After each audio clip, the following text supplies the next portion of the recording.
پاکستانیوں، Procter and gamble بشمول Gillette کا پاکستان میں کاروبار بند کرنے کے تازہ ترین اعلان کے علاوہ جو قابل ذکر ملٹی نیشنل کمپنیاں پاکستان چھوڑ چکی ہیں یا کاروبار بند کرنے کے مراحل میں ہیں، ان کے نام یہ ہے: سانوفی ایونٹس فارماسیوٹیکل اپریل 2023 میں پاکستان چھوڑ کر جا چکی ہے۔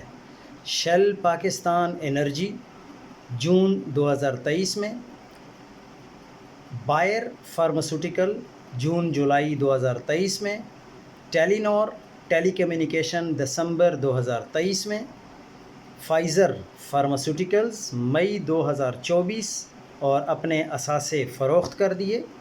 ٹوٹل انرجی توانائی 2024 حصص کی فروخت کر دی۔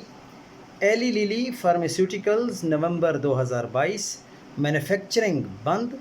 مائیکروسافٹ ٹیکنالوجی جولائی 2025۔ کریم رائڈ بیلنگ جولائی 2025۔ سوال یہ ہے کہ بیرونی سرمایہ کار ملک چھوڑ کے کیوں بھاگ رہا ہے؟ نوجوان پاکستانی کیوں لاکھوں کی تعداد میں پچھلے 3 سال میں ملک چھوڑ گئے؟ ایک تخمینے کے مطابق اور عمران خان کے مطابق تقریباً 30 لاکھ نوجوان ملک چھوڑ کر باہر جا چکے ہیں۔ نئی بیرونی سرمایہ کاری کیوں بند ہو چکی ہے؟ اب اس کا سورس ہیں جاوید حسن صاحب۔